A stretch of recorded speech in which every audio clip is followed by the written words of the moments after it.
என்கிட்ட நேர்மை இருக்கிறதுனால தான் நான் ஓட்டுக்கு காசு கொடுக்கறது இல்ல. பொய் சொல்லி வாக்கு வாங்கணும்னா வீட்டுக்கு ஒரு ஹெலிகாப்டர் தரேன்னு சொல்லி என்னால வாக்குறுதி கொடுத்து ஜெயிக்க முடியாதா அப்படின்னு சீமான் நகைச்சுவையா பேசியிருக்காரு. அவர்கள் இலவசத்தின் பக்கம் நிற்கிறார்கள். நான் இலவசம் பெற வேண்டிய ஏழ்மை வறுமை இல்லாது ஒழிக்க வேண்டும் என்று எண்ணுகிறேன். இது ரெண்டுக்குமான போட்டி தான் இங்கே. அவர்கள் ஊழல் லஞ்சத்தில் ஊறி நிற்கிறார்கள். நான் உண்மை நேர்மையின் பக்கம் நிற்கிறேன். இதில் எந்த பக்கம் என் சொந்தங்கள் நிற்கப் போகிறார்கள் என்பதற்கான தேர்தல் தான் இது. உங்கள் மகன் குடிக்கிற மக்களின் வாக்கு எனக்கு தேவையில்லை. நல்ல தமிழ் குடிமக்களின் வாக்கு இருந்தால் போதும் என்று நான் நினைக்கிறேன். நானும் கட்டணம் இல்லாமல் உங்களுக்கு தருவேன், காசு இல்லாமல் தருவேன். எதை தருவேன்? ஆகச் சிறந்த கல்வியை என் நாட்டு பிள்ளைகளுக்கு ₹1 கட்டணம் இல்லாமல் தருவேன். உண்மை நேர்மை இருக்கிறதுனாலதான் நான் ஓட்டுக்கு காசு தரல, நான் இலவசம் தருவேன்னு சொல்லல. உன்னை ஏமாத்த தெரியாது? என்னால வீட்டுக்கு ஒரு ஹெலிகாப்டர் தரேன்னு சொல்ல தெரியாதா? சிரிக்கிறேன், நான் சொன்னா மட்டும் சிரிக்கிற. அவங்க சொன்ன ரசிக்கிற. அவர் கார் தருவேன்னு சொன்னது ரசிக்கிற, நான் ஹெலிகாப்டர் தருவேன்னு சொன்னது சிரிக்கிற. உறுதியா தருவோம். ஒவ்வொரு குடும்ப தலைவிக்கு ஒவ்வொரு கிலோ தங்கம். நான் நேர்மையா இருக்கிறதுனாலதான் காசு கொடுக்கறது இல்ல ஓட்டுக்கு அப்படின்னு பேசியிருந்தாரு சீமான். இவருடைய நேர்மைய மக்கள் தான் புரிஞ்சுக்கணும். அதை நம்ம பொறுத்திருந்துதான் பார்க்கணும். அடுத்ததா பிரேமலதா விஜயகாந்த் என்ன பண்ணாங்க அப்படின்றத பாத்துடலாம். சேலத்துல நடந்த பொதுக்கூட்டத்துல பிரேமலதா விஜயகாந்த் பேசின பேச்சு சர்ச்சையை கிளப்பி இருக்கு. முதலமைச்சர் ஸ்டாலின் இருந்த அதே மேடையில பேசின பிரேமலதா தமிழ்நாட்டுல எங்க பார்த்தாலும் பாலியல் வன்கொடுமை, போதை கலாச்சாரம் இருக்கு, இதை தவிர வேற ஏதாவது குற்றச்சாட்டு சொல்ல முடியுமா அப்படின்னு கேள்வி எழுப்பியிருக்காங்க. அப்படின்னா இந்த குற்றச்சாட்டை பிரேமலதா ஒத்துக்கிறாங்களா அப்படின்னு பொதுமக்கள் மனசுல ஒரு கேள்வி எழுந்திருக்கு. உங்களுக்கு எப்படி தோணுதுன்னு நீங்களும் கேட்டுட்டு சொல்லுங்க. தமிழ்நாடு முழுக்க ஒரே ஒரு குற்றச்சாட்டு தான் அண்ணன் மேல இருக்கு.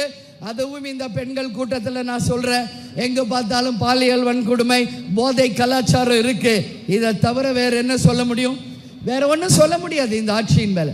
எங்க பார்த்தாலும் பாலியல் வன்கொடுமை, போதை கலாச்சாரம் இருக்கு. இதை தவிர வேற என்ன சொல்ல முடியும்? வேற ஒன்றும் சொல்ல முடியாது இந்த ஆட்சியின் மேல.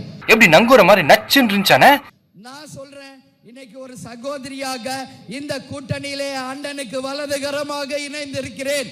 அண்ணா அண்ணான்னு பேர சொல்லியே ஆளை காலி பண்ண பாக்குறேன். சப்போர்ட் பண்ண கூட்டு வந்தா இப்படி சப்பையா ஆக்கிட்டியேமா அப்படின்னு திமுகவுடைய மைண்ட் வாய்ஸ் இப்படி தாங்க இருக்கு. இதெல்லாம் அவங்க பிரச்சனை, நமக்கு எதுக்கு? நம்ம வேற விஷயத்துக்கு போயிருவோம். இதுவரைக்கும் பாஜகவை பத்தி ஒரு பிரச்சாரத்துல கூட விஜய் விமர்சனம் பண்ணது இல்ல. வாக்குகளை பிரிச்சு பாஜக கூட்டணிய ஜெயிக்க வைக்கிறது தான் விஜயோட நோக்கம் அப்படின்னு சிபிஎம் மாநில செயலாளர் சண்முகம் விமர்சனம் பண்ணியிருக்காரு.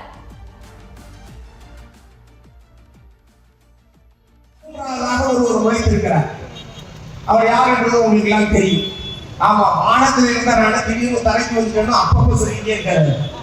அப்படிதானே சொல்றாரு, நான் வானத்துல இருந்தேன், திடீர்னு நான் தலைக்கு வந்திருக்கேன், எதுக்காக வந்திருக்கேன்னா உங்களுக்காக தான் வந்திருக்கேன் அப்படின்னு ஒவ்வொரு கூட்டம் தவறாமல் அவர் பேசிக் கொண்டிருக்கார். ஆனால் அவர் வாக்குகளை பிரிப்பதற்காக வந்திருக்கிற வேட்பாளரை தவிர வெற்றி பெறுவதற்காக வந்திருக்கிற கட்சி அல்ல. தமிழ்நாடு முழுவதுமே வாக்குகளை பிரிப்பது என்பதை தவிர ஒரு இடத்தில் கூட அந்த கட்சி வெற்றி பெற போவதை நான் இன்றைக்கு சொல்கிறேன், எழுதி வைத்துக் கொள்ளுங்கள். ஒரு இடத்தில் கூட அந்த கட்சி வெற்றி பெற போவதில்லை. வாக்குகளை பிரிப்பதன் மூலமாக, அதாவது வாக்குகளை வாங்குவதன் மூலமாக வெற்றி பெறுவது ஒரு வகை, வாக்குகளை பிரிப்பதன் மூலமாக மற்றவர்களுக்கு வெற்றி வாய்ப்பை தேடி தருவது என்கிற நோக்கத்தோடு அவர் தேர்தலில் இருக்கிறார். அதனால்தான் பிஜேபி பற்றி அவர் அப்பப்ப ரத்து பண்ணா கூட சில நேரம் பிரச்சாரத்துக்கு வர்றாரு. இன்னைக்கு பிரச்சாரத்துக்கு போறாரு, நாளைக்கு ரத்து பண்றாரு, நாளைக்கு போறாரு, அதுக்கு அடுத்த நாள் ரத்து பண்றாரு.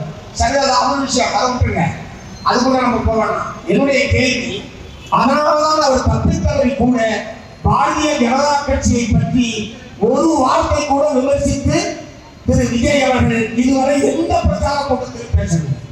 ஆகவேதான் அவர்கள் தந்திரமாக வாக்குகளை பிரிப்பதன் மூலமாக அதிமுக பிஜேபி கூட்டணிக்கு உதவி செய்வது என்ற நோக்கத்தோடுதான் திரு விஜய் அவர்கள் இந்த தேர்தலில் போட்டியிடுகிறார். ஆகவே அவருக்கு போடுகிற ஓட்டும் பிஜேபி அதிமுக கூட்டணிக்கு போடுகிற ஓட்டும் ஒரே ஓட்டு தான். அதனால அவர்களுக்கு வேற ஒரு கட்சியாக இருந்தாலும் அது அந்த அணிக்கு போய் சேருகிற வாக்காகத்தான் இருக்கும். ஆகவே திராவிட முன்னேற்ற கழகம் வெற்றி பெற வேண்டும், மதச்சார்பற்ற முற்போக்கு கூட்டணி வெற்றி பெற வேண்டும் என்று விரும்பக்கூடிய அனைவரும் இந்த மதச்சார்பற்ற முற்போக்கு கூட்டணியில் சார்பில் நிற்கக்கூடிய வேட்பாளர்களுக்கு நீங்கள் வாக்களிப்பதன் மூலமாக இந்த மாதிரியான சந்தர்ப்பவாத நபர்களுக்கு தமிழகத்திலே இடமில்லை, சந்தர்ப்பவாத கூட்டணிக்கு தமிழகத்திலே இடமில்லை என்று பதிலளிக்கக்கூடிய வகையில் தமிழ்நாட்டு மக்கள் வாக்களிக்க வேண்டும்.